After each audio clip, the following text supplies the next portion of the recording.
Classes में आपका स्वागत है। मैं रोहित शर्मा, सब्जेक्ट अपना ज्योग्राफी। देखिए लेसन नंबर 7 हमारा चल रहा है, इसका नाम है भूआकृतियां तथा उनका विकास। देखिए आज हमारे पास में जो टॉपिक है वो है भौम जल से संबंधित, मतलब ग्राउंड वाटर। देखिए भौम जल होता क्या है? भौम जल नाम से पता चल रहा है, भौम का मतलब होता है भूमि के अंदर का जल, मतलब भूमि के अंदर का जल। जमीन के नीचे की साइड जो पानी होता है उसे हम भौम जल के नाम से जानते हैं। आपने देखा होगा घरों के अंदर जो आपके जो समरसेल होती है, जैसे कि हैंडपंप होता है, ठीक है, कुएं होते हैं, ये जितने भी जो कि नलकूप के माध्यम से जमीन से जो पानी निकाला जाता है, जहां से निकाला जाता है जमीन के नीचे से, उस जमीन के नीचे उपस्थित जल को हम भौम जल के नाम से जानते हैं। मतलब भूमि के अंदर का जल भौम जल के नाम से जानते हैं। ठीक है, यहां तक समझ में आ गया। अब भौम जल जमीन के नीचे जाता कैसे, मतलब जमीन के नीचे पानी की उपस्थिति किस प्रकार से या किस कारणों से जमीन के नीचे पानी उपस्थित होता है, इकट्ठा कैसे हो जाता है। सामने देखिए एक बार, जैसे कि मैं एक छोटा सा डायग्राम आपके सामने बना रहा हूं। ये आपका धरातल है, ठीक है, ये आपका क्या है, धरातल। अब इस धरातल की जो विशेषता है वो क्या हो सकती है? इस धरातल जहां पर आप निवास करते हो, देखिए हमारे जो धरातल है, इस धरातल के अंदर उपस्थित होती है चट्टानें, ठीक है। अब इस चट्टान की कुछ विशेषताएं होती है। क्या विशेषताएं होती है? पहली बात, चट्टान जो होती है वो होती है पारगम्य, ठीक है। अब पूछोगे पारगम्य का मतलब होता क्या है? पारगम्य का मतलब होता है, देखिए पारगम्य का मतलब होता है पार करने योग्य, पार करने योग्य चट्टानें, ठीक है। अब ये जो आपको चट्टान दिख रही है, जो धरातल आपको दिख रहा है, अगर यहां पर बारिश होती है, ठीक है, आपके बदल है और वो क्या करते हैं, बारिश, तो बारिश का पानी जैसे ही इन चट्टानों पे गिरेगा तो होता क्या है, इन चट्टानों की विशेषता ये है कि पहले तो ये क्या है, पारगम्य, मतलब पार करने योग्य चट्टानें। मतलब अगर इस पर पानी गिरेगा तो ये पानी अंदर की साइड रिसता हुआ, ठीक है, रिसता हुआ कहां आ जाएगा, जमीन के नीचे आ जाएगा, ठीक है।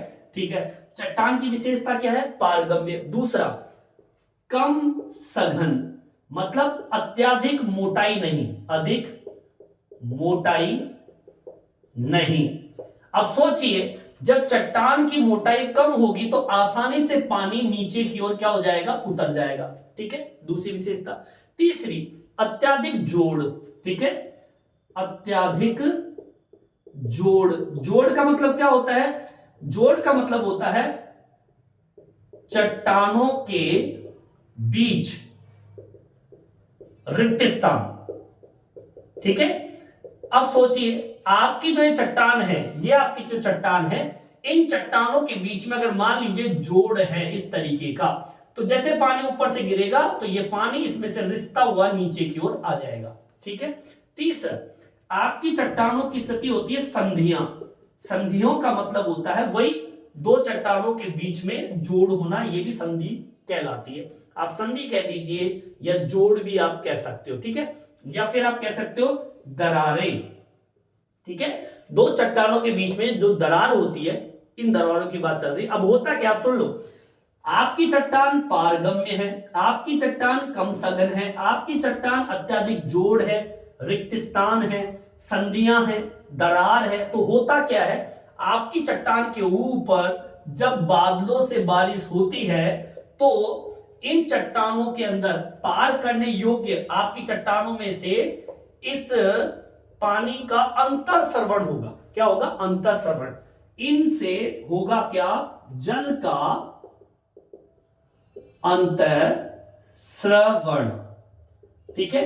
अंतर श्रवण का मतलब होता क्या? अंतर श्रवण का मतलब होता है पानी का रिस रिस कर आना। यहां लिख देता हूं मैं, क्या, अंतर श्रवण का मतलब होता है चट्टानों से जल का रिस रिस कर आना, ठीक है। अब जैसे बारिश होती है तब धीमी जब बारिश होती है तो पानी जो है वो धीरे धीरे धीरे धीरे इस जमीन से रिसता हुआ नीचे की ओर उतर जाता है। इस तरीके से यहां पर पानी उतर जाता है, ठीक है। उसके बाद क्या होता है, उसके बाद में ये गहराई में ये पानी इन चट्टानों के अंदर प्रवेश कर जाता है। देखिए ये आपकी चट्टान है, अब पानी इसमें प्रवेश कर गया नीचे की साइड, और क्षतिज अवस्था में अगर मान लीजिए कहीं पर गैप मिल जाता है लंबवत गहराई में जाने के बाद, अब देखिए वहां से पानी नीचे की ओर आया और इन चट्टानों की जो दरार है पार करने योग्य चट्टाने हैं, मोटाई भी कम है तो पानी नीचे आ गया, चट्टानों में रिक्त स्थान है तो पानी नीचे आ गया, ठीक है। संधियां दरारों से भी पानी नीचे आ गया, ठीक है। और फिर यह मान लीजिए चट्टानों से जल धीरे धीरे जो रिमझिम बारिश होती है तो उसमें क्या होता है, पानी का अंतःस्रवण होता है और पानी नीचे की ओर आ जाता है। अब नीचे क्या होता है, धरातल पे अंदर भी चट्टानें होती है, निचली जो चट्टानें होती है, अब मान लीजिए यहां पर कोई चट्टानें है, इस तरीके से पानी यहां पे आता है और फिर क्या होता है, नीचे की साइड ये बहना शुरू कर देता है इस तरीके से, ठीक है। ऐसे आता है पानी और ये इस तरीके से क्षैतिज अवस्था में, क्षैतिज अवस्था में बहना, मतलब ये कि ऊपर से पानी चट्टानों को पार करके और अंतःस्रवण प्रक्रिया के माध्यम से नीचे की चट्टानों के अंदर, धरातल के नीचे, चट्टानों के नीचे जो स्थिति है वो कौन सी, क्षैतिज अवस्था में फिर बहना प्रारंभ कर देता है। अब मैं ये कहना चाहता हूं, ये जो पानी आपका बह रहा है ना, ये पानी, इसे हम कहते हैं भौम जल। आगे असल में हम जो ट्यूबवेल लगाते हैं वो यहीं पे तो लगाते हैं। अगर मान लीजिए मेरा घर यहां पर है और मैं यहाँ पे ट्यूबवेल लगाऊंगा तो पाइप नीचे उतारूंगा, यहां पहुंचा दूंगा पाइप को इस जगह, फिर यहां से मैं पानी खींचता हुआ ऊपर ले जाता हूं, तो यही तो वो भौम जल है।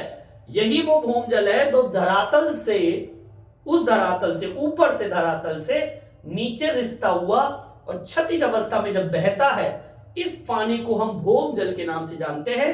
और इसी ट्यूबवेल के जरिए मैं इस भौम जल को धरातल पे पुनः प्राप्त करता हूं। बोलो क्लियर, समझ में आ गई बात। जल का यह क्षैतिज और ऊर्ध्वाधर प्रवाह चट्टानों का अपर्दन का कारण भी बनता है।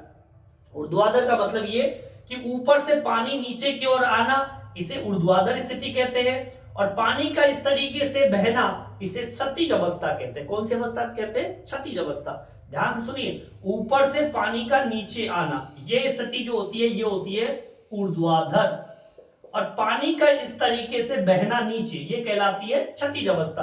अब इन दोनों स्थिति के अंदर होता क्या है, क्या होता है, चट्टानों का अपर्दन होता है, ठीक है भाई। पानी ऊपर से आएगा तो भी अपर्दन होगा और ऐसे बहेगा तो भी अपर्दन होगा। लेकिन आपको बता दूं, भौम जल के अंदर अपर्दन की प्रक्रिया से जो भी स्थल स्वरूप बनते हैं उसका कोई महत्व नहीं होता, क्योंकि वो दिखाई भी नहीं देती, ठीक है, नहीं दिखाई देती। लेकिन कुछ चट्टानें इंपॉर्टेंट होती है जमीन के नीचे, जैसे कि चूना पत्थर। जब पानी ऊपर से जब नीचे आता है और अगर चूना कर मिल गया आपको, तो चूने के अंदर पानी घुलकर, ठीक है, जिसे हम डोलोमाइट भी कहते हैं, पानी ऊपर से आया और यहां पे अगर चूना मिल गया तो उसमें घुलकर नई नई आकृतियों का, भू आकृतियों का निर्माण कर सकता है चूने के अंदर जब पानी मिलता है। तो इस तरीके से भौम जल की स्थिति पैदा होती है। यहां तक आपके समझ में आ गया होगा। ये मैंने केवल अभी आपको ये बताया कि भौम जल क्षेत्र कौन से होते हैं, बस आपको इतना सा याद रखना है कि भौम जल क्षेत्र जब धरातल से पानी चट्टानों को पार करके, मोटाई को पार करके, चट्टानों के बीच रिक्त स्थान से होते हुए या संधियों से होते हुए, जोड़ों से होते हुए या फिर दरारों से होते हुए या फिर अंतःस्रवण मतलब रिस रिस कर ऊपर से जब पानी नीचे की ओर आता है, नीचे की चट्टानों पर क्षैतिज अवस्था में, इस तरीके से जैसे नदी बहती है ना, वैसे क्षैतिज अवस्था में जब बहता है तो इसी पानी को हम भौम जल का नाम देते हैं, ठीक है। अब आपको किस तरीके से लिखना है वो मैं आपको बता देता हूं। चलिए, अगर आपको ये उतारना है शॉर्ट तरीके से तो आप इसको उतार सकते हैं। देखिए इसको किस प्रकार से एक्सप्लेन करना है। देखिए सबसे पहली लाइन जो होगी हमारी ये होगी, क्या, जब चट्टाने, ठीक है, जब चट्टाने पारगम्य, पारगम्य जैसे मैंने अभी बताया आपको, पार करने योग्य। ठीक है, या तो आप ये कह दीजिए या फिर कह दीजिए आर पार, या कह दीजिए भेदना। भेदना भी आप इसको बोल सकते हैं। ठीक है, पारगम्य, जब चट्टाने पारगम्य। दूसरा कम सघन, कम सघन का मतलब होता है कम मोटाई। ठीक है, इसके अलावा अत्यधिक जोड़, अत्यधिक जोड़ों, या फिर कह दीजिए संधियों, या फिर कह दीजिए दरारों। ठीक है, दरारों से होते हुए जल। अब जल कहां से, जल होते हुए जल धरातल से अंतःस्रवण प्रक्रिया से जल रिश्ता हुआ। रिश्ता हुआ मतलब आराम से नीचे की साइड टपकता हुआ, धीरे धीरे रिश्ता हुआ भूमिगत, भूमिगत धरातल पर। मतलब भूमिगत का मतलब धरातल के नीचे की जो चट्टान होती है वहां पर भूमिगत जल, भूमिगत धरातल पर जल एकत्रित होकर बहने लगता है, जिसे भौम जल कहते हैं। ठीक है, इसको हम भौम जल का नाम देते हैं। कहने का मतलब ये हो गया कि जब चट्टान पारगम्य मतलब पानी पार करके मोटाई वाली, कम मोटाई वाली धरातल से, जोड़ों से, संधियों से, दरारों से होते हुए जल धरातल से अंतःस्रवण प्रक्रिया से रिस रिस कर रिश्ता हुआ भूमिगत धरातल पर जल एकत्रित होकर बहने लगता है, उसे हम उस जल को भौम जल के नाम से जानते हैं। इसके अंदर एक लाइन जोड़ेंगे, क्या? लंबवत गहराई में आने के बाद जब धरातल पर पहुंचता है नीचे, तो नीचे की चट्टानों पर संधियों, छिद्रों या तल में होते हुए क्षतिज अवस्था में बहता है। ऐसे भी आप लिख सकते हैं। ठीक है ना, जब जल लंबवत गहराई, ठीक है, मतलब सीधे नीचे गहराई में जाने के बाद, क्या करता है पानी? बाद जल धरातल के नीचे, ठीक है, जल धरातल के नीचे छिद्रों से होते हुए, ठीक है, छिद्रों से होते हुए धरातलीय तल में, तल कहां होता है? नीचे गहराई में, या धरातलीय मत लिखो, यहां लिखो भूमिगत।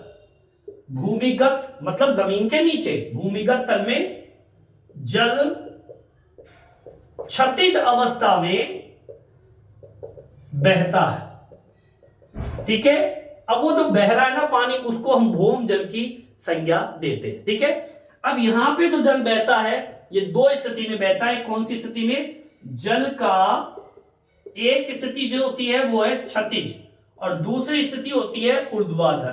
ठीक है, दो स्थिति में पानी बहता है। ऊर्ध्वाधर का मतलब होता है ऊपर से नीचे आना, और क्षतिज का मतलब होता है समानांतर चलना। पानी पहले ऊपर से नीचे आएगा, उसे तो ऊर्ध्वाधर कहते हैं। क्षतिज अवस्था में जब नीचे पहुंच जाएगा फिर पानी बहेगा। ठीक है, तो ऊर्ध्वाधर क्षतिज हो गई। तो जल का क्षतिज ऊर्ध्वाधर प्रवाह से भूमिगत चट्टानों का अपर्दन होता है। ठीक है, लेकिन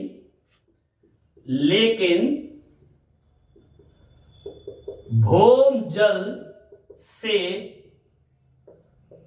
अपर्दित स्थल रूप महत्वहीन होते हैं। मतलब उनकी कोई महत्वता नहीं होती है। उसका कारण क्या हो? क्योंकि वो जमीन के नीचे है। नीचे जमीन के नीचे कोई स्थल स्वरूप बनेगा तो उसका क्या महत्व है? कोई महत्व नहीं है। समझ आई बात? यहां तक आपके समझ आ गया होगा। मतलब ये अब दोबारा सुन लीजिए, पानी नीचे गया, नीचे जाने के बाद में धरातल में अंतरसरण प्रक्रिया द्वारा रिश्ता हुआ, जमीन के नीचे पहुंच गया, धरातल पर जल एकत्रित होता है, फिर बहने लगता है। उस बहते हुए जमीन के नीचे बहते हुए पानी को हम भूम जल की संज्ञा देते हैं। जल लंबवत गहराई में जाने के बाद में जल धरातल के नीचे छिद्रों से होते हुए भूमिगत तल में जल क्षैतिज अवस्था में बहता है, मतलब नीचे की ओर बहने लगता है। जल का क्षैतिज और ऊर्ध्वाधर प्रवाह से भूमिगत चट्टानों का क्या होता है, अपर्दन होता है। लेकिन ये अपर्दन से बनने वाली जमीन की आकृति का कोई महत्व नहीं होता है, क्योंकि ये धरातल के नीचे बनती है। ठीक है, यहां तक समझ आ गया होगा। अब आगे की ओर बढ़ते हैं। ठीक है, चलिए यहां तक उतार लीजिए आप लोग। देखिए आगे की ओर बढ़ते हैं। लेकिन मैंने अभी बताया आपको, जमीन के नीचे जो भी चट्टानें बनती है उनका कोई महत्व नहीं होता, लेकिन एक चट्टान का बड़ा महत्व होता है। कुछ ऐसी चट्टानें होती है जो भूमिगत क्षेत्रों में जल के बहने से बनती है, जैसे कि चूना पत्थर है, डोलोमाइट है, जिसमें कैल्शियम और कार्बोनेट की प्रधानता बहुत होती है। जब आपके धरातल से पानी नीचे भूम जल में पहुंचता है तो घोलन क्रिया, मतलब घोलन क्रिया जो होती है, चूने के अंदर जब पानी मिलता है तो घुलने से कई स्थल आकृतियों का निर्माण होता है। यह एक प्रकार की धरातलीय भूम जल में रासायनिक प्रक्रिया द्वारा घोलन क्रिया से बनने वाली स्थल आकृति है, जो कि चूना क्षेत्रों में बनती है। ठीक है, इसको आप मेंशन कर सकते हो। मतलब जमीन के नीचे हो चाहे जमीन के ऊपर हो, अगर जमीन के नीचे देखो, ऊपर जो कोई चट्टानें होती है उनका तो महत्व होता है, उनके स्थल स्वरूप जो बनते हैं उनका तो महत्व होता है, लेकिन जमीन के नीचे चट्टानों के स्थल स्वरूपों का कोई महत्व नहीं होता। अगर कोई महत्व है तो चूना पत्थर चट्टानों का महत्व होता है, क्योंकि वो काम की है। कैल्शियम कार्बोनेट की प्रधानता बहुत होती है, जो हमारे लिए बहुत उपयोगी है। ठीक है, तो यहां पर आप लिखेंगे कुछ चट्टानों का महत्व भूमिगत स्वरूपों में अधिक होता है। ठीक है, कुछ चट्टानों का महत्व भूमिगत स्थल रूपों में या स्वरूपों में, ठीक है, स्थल रूपों में अधिक होता है। समझ में आई बात? अब वो कौन सा होता है, देखिए, जब जल भूमिगत में उपस्थित होता है तो चूना पत्थर या फिर डोलोमाइट चट्टानों में जल क्या करता है, घुलने लगता है। ठीक है, जल घुलकर स्थल रूपों का निर्माण करता है। मतलब यह है कि घुलन क्रिया से स्थल स्वरूप बनते चूना पत्थर या डोलोमाइट के अंतर्गत। ठीक है, ये चूना पत्थर कैल्शियम और कार्बोनेट की प्रधानता युक्त होते हैं। मतलब ये कि चूना पत्थर डोलोमाइट में कैल्शियम और कार्बोनेट की प्रधानता बहुत होती है। धरातल हो चाहे भौम जल हो, रासायनिक प्रक्रिया द्वारा घोलन क्रिया, ठीक है, रासायनिक प्रक्रिया के अंतर्गत आता है घोलन क्रिया, और इसी घोलन क्रिया से स्थल स्वरूपों का विकास होता है। इसको मेंशन कर दीजिए आप। क्या लिखोगे आप इसमें? लिखोगे क्या? धरातलीय व भौम जल क्षेत्रों में रासायनिक प्रक्रिया घोल क्रिया से स्थल रूपों का क्या होता है, निर्माण होता है। यह बात याद रखने की है। मतलब जमीन के नीचे अगर किसी चट्टान की महत्वता है तो वो है चूना क्षेत्रों की, डोलोमाइट की, क्योंकि ये जमीन के नीचे बड़ी सुरंग जैसी आकृति भी बन जाती है कई बार तो। ठीक है, बहुत लंबी लंबी सुरंगें चूनों की बन जाती है, जिसे हम कास्टर क्षेत्र के नाम से जाते हैं। ऐसी आकृति जहां बनती है ना उसको बोलते हैं कास्टर क्षेत्र। ये दो प्रक्रिया होती है, एक तो घुलन क्रिया द्वारा और एक अवक्षेपण के द्वारा। अवक्षेपण क्या होता है, नीचे फेंकना या गिरना। ठीक है, ये दो प्रक्रिया से आपकी ये चट्टानों का निर्माण होता है। मैं इसको मेंशन कर देता हूं। इसको इस तरीके से मेंशन करेंगे क्या, भूमिगत व धरातलीय क्षेत्रों में चूना क्षेत्रों में दो प्रक्रिया द्वारा स्थल रूपों का निर्माण। अब वो दो रूप कौन से हैं सुनिए, भूमिगत हो चाहे धरातलीय हो, क्षेत्रों में चूना क्षेत्रों की बात चल रही है केवल। यहां पर दो प्रक्रिया द्वारा ही स्थल रूपों का निर्माण होता है। एक तो होती है घोलीकरण, ठीक है, और दूसरी जो प्रक्रिया होती है उसे बोलते हैं अवक्षेपण।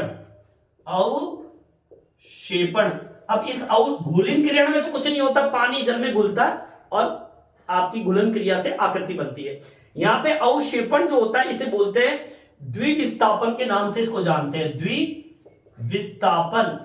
ये द्विविस्थापन क्या होता है, नीचे की ओर फेंकना या फिर गिरना, जैसी स्थिति हम बोल सकते हैं नीचे फेंकना या फिर कह दीजिए गिरना। ऐसी स्थिति के अंदर आपकी जमीन की आकृति मतलब चूना क्षेत्रों की आकृतियों में बदलाव होता रहता है। ये दो प्रक्रिया इंपॉर्टेंट होती है चूना क्षेत्रों में स्थल रूपों के निर्माण के अंदर। समझ में आई बात? यहां तक समझ में आ गया होगा कि किस प्रकार से ऐसी आकृतियों का निर्माण होता है। बस आप याद रखना कि धरातल के नीचे चूना क्षेत्रों के अंदर जो स्थल स्वरूप बनते हैं, चाहे वो धरातल के ऊपर चाहे धरातल के नीचे हो, वो इंपॉर्टेंट होती है स्थल रूपों के अंदर। जमीन के नीचे तो चूना क्षेत्र हो गया और ऊपर तो हर कोई स्थल रूप इंपॉर्टेंट होते हैं, लेकिन जमीन के नीचे भूम जल क्षेत्रों के अंदर जो स्थल रूप बनते हैं वो चूना, पत्थर, डोलोमाइट वाले इंपॉर्टेंट होते हैं, क्योंकि वहां पे लंबी लंबी सुरंगों का भी निर्माण हो जाता है कई बार। ठीक है, चलिए यहां तक आप उतार लीजिए। देखिए आगे की ओर बढ़ते हैं। मैं इस बात को दोबारा से रिपीट करूंगा कि किसी भी चूना, पत्थर या डोलोमाइट चट्टानों के जो क्षेत्र होते हैं वहां पे भौम जल द्वारा, भौम जल मतलब जमीन के नीचे, भौम जल द्वारा जब घुलन क्रिया होती है और घुलन क्रिया के बाद में चूना जो होता है पानी के साथ घुल जाता है, फिर जमाव होता है मतलब निक्षेपण की प्रक्रिया होती है। उस प्रक्रिया से बनने वाली आकृति, ऐसे स्थल रूप जो होते हैं, उन स्थल रूपों के क्षेत्रों को हम बोलते हैं कास्टर क्षेत्र या कास्टर स्थलाकृति नाम देते हैं। ठीक है, इसको मेंशन कर देते हैं। किसी भी चूना, पत्थर, जिसको हम बोलते हैं लाइमस्टोन, ठीक है, इसको हम क्या बोलते हैं लाइमस्टोन व डोलोमाइट, ठीक है, किसी भी चूना, पत्थर या फिर डोलोमाइट चट्टानों के क्षेत्रों में, ठीक है, अब क्षेत्रों की बात कर ली, क्षेत्रों में कौन सा पानी, भौम जल की बात चल रही है जो कि जमीन के नीचे, भौम जल का घुलन क्रिया द्वारा पहला व निक्षेपण क्रिया, निक्षेपण का मतलब क्या होता है जमाव, ठीक है, क्रिया द्वारा बनने वाली आकृति को हम नाम देते हैं क्या, कास्टर, ठीक है, कास्टर स्थल स्वरूप। ध्यान रखना, अब आपसे एग्जाम में क्वेश्चन पूछ सकता है कि कास्टर क्षेत्र किसे कहते हैं। एग्जाम का क्वेश्चन है ये, इंपॉर्टेंट है, क्वेश्चन पूछता है ये, मैं लिख देता हूं।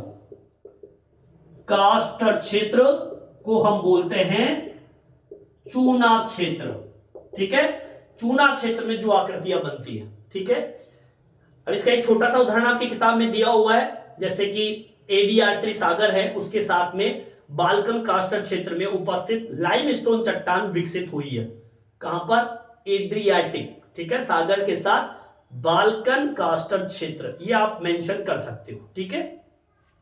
तो आपको इतनी सी बात बतानी है कि किसी भी चूना, पत्थर या डोलोमाइट चट्टानों के अंदर जब भौम जल पानी जब मिलता है तो घुलन क्रिया होती है, फिर उसका जमाव होता है, उस जमाव से बनने वाली जो आकृति होती है उसको हम इस कास्टर स्थल रूप के नाम भी देते हैं, ठीक है। तो इस तरीके से ये भौम जल की प्रक्रिया सारी, ऊपर से पानी गिरता है, चट्टान से रिसकर अंतःस्रवण क्रिया द्वारा दरारों से, संधियों से, जोड़ों से पार करके नीचे पानी जाता है, नीचे की चट्टानों में क्षैतिज अवस्था में पानी बहता है, ठीक है। और वहां जो पानी एकत्रित होता है उसे बोलते हैं भौमजल। पानी दो तरीके से चलता है, ऊपर से नीचे ऊर्ध्वाधर और बहना क्षैतिज अवस्था। दोनों ही प्रक्रिया में अपर्दन होता है।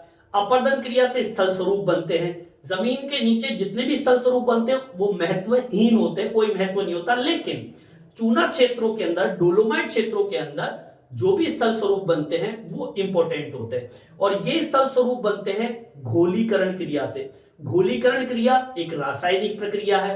दो क्रियाएं होती है, एक घोलीकरण क्रिया जो रासायनिक क्रिया, एक है अवक्षेपण द्विविस्थापन, या फिर नीचे की साइड फेंकना गिरना, ऐसी कंडीशन। दो क्रिया, घोलीकरण और अवक्षेपण द्विविस्थापन, ये दोनों क्रिया से पानी घुलता है।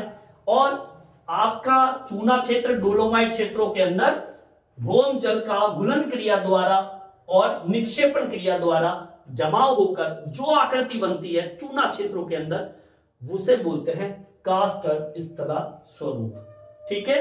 तो इस तरीके से अपना ये टॉपिक कंप्लीट होता है, जिसे कहते हैं भौम जल क्षेत्र। बिल्कुल सिंपल तरीके से मैंने आपको समझा दिया है। नेक्स्ट वीडियो में हम फिर से मिलेंगे। इस वीडियो में इतना ही, धन्यवाद।